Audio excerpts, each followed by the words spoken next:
Baik pemirsa TVR Parlemen dimanapun Anda berada, saat ini saya sudah bersama dengan salah satu anggota Komisi 6 DPR RI, yaitu Ibu Lulu Nur Hamidah dari fraksi Partai PKB untuk daerah pemilihan Jawa Tengah 4, di mana saya akan menanyakan kepada Ibu Lulu terkait dengan isu terkini terkait dengan naiknya harga beras di pasaran dari beras medium tadinya 12.000 hingga 12.500 menjadi 13.500, dan juga beras premium yang biasanya 13.500 hingga saat ini mencapai 14.500. Lalu seperti apa yang akan dilakukan dari Komisi 6 DPR RI untuk menekan harga beras tersebut? Baik Bu, Ibu Lulu, kira-kira sudah ada koordinasi belum Bu dengan Kementerian Perdagangan terkait dengan strategi-strategi menekan harga beras yang saat ini melonjak di pasaran? Ya, sejauh ini kita belum ada koordinasi dengan Kementerian Perdagangan ya, karena memang baru hari ini rencananya ada rapat kerja dengan Kementerian Perdagangan, tetapi kita juga turut memantau situasi yang terjadi di lapangan dan terutama juga keluhan dari masyarakat terkait dengan naiknya harga beras ini. Nah, kalau menurut hematnya kami sebenarnya ini kan persoalan hulu hilir ya, yang memang harus sinkron antar unsur yang ada di pemerintahan. Maka kita meminta betul agar Kementerian Perdagangan bisa secepatnya melakukan langkah-langkah yang terukur agar terjadi intervensi yang bisa memungkinkan kenaikan harga gabah ini bisa, agar harga beras itu bisa ditekan sedemikian rupa dan tidak menyulitkan khususnya bagi keluarga yang menengah ke bawah, karena beras medium itu kan umumnya dikonsumsi oleh masyarakat yang berpenghasilan relatif rendah atau kemudian bahkan yang keluarga miskin. Nah, tapi kalau kemudian ini ternyata yang justru mengalami kenaikan sangat tinggi, ya saya kira pasti akan menimbulkan situasi yang sangat mengguncang dan tidak kondusif.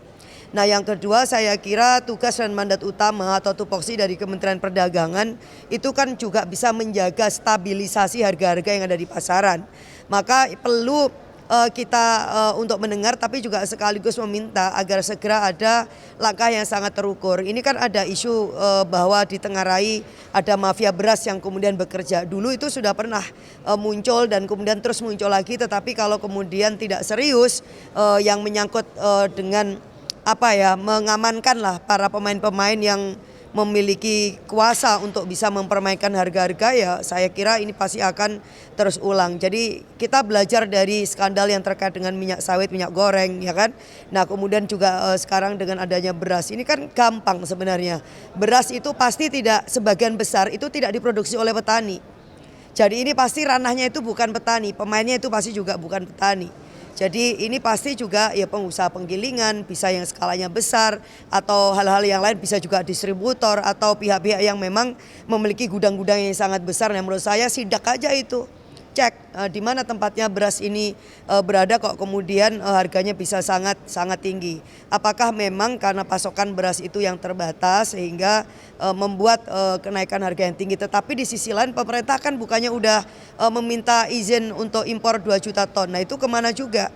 Kalau misalkan ini untuk cadangan pangan nasional, tetapi ketika terjadi lonjakan harga yang sangat tinggi, ya pasti perlu misalkan operasi pasar untuk melakukan stabilisasi. Nah, ini kenapa tidak segera dilakukan, terutama di kantong-kantong di mana di Tengarain ada harga yang sangat tinggi dan di luar kewajaran. Nah, yang kedua menurut saya harus ada tindakan dan penindakan. Kalau memang benar seperti dugaan orang ini ada mafia beras itu yang bekerja mengambil keuntungan, nah apalagi kemudian juga kartel itu kan yang dia bukan hanya menguasai sektor hilir sebenarnya fenomenanya, tetapi kartel ini dan juga mafia ini mereka juga menguasai di sektor hulu sekarang.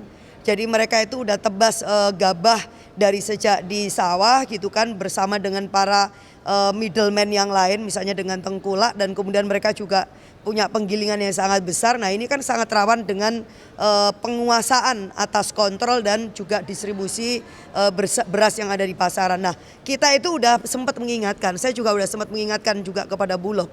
Nah, menurut saya Kemendak dan kemudian juga Bulog dan juga ID Food ya penting untuk segera melakukan konsolidasi untuk mengatasi ini, termasuk juga Badan Pangan Nasional.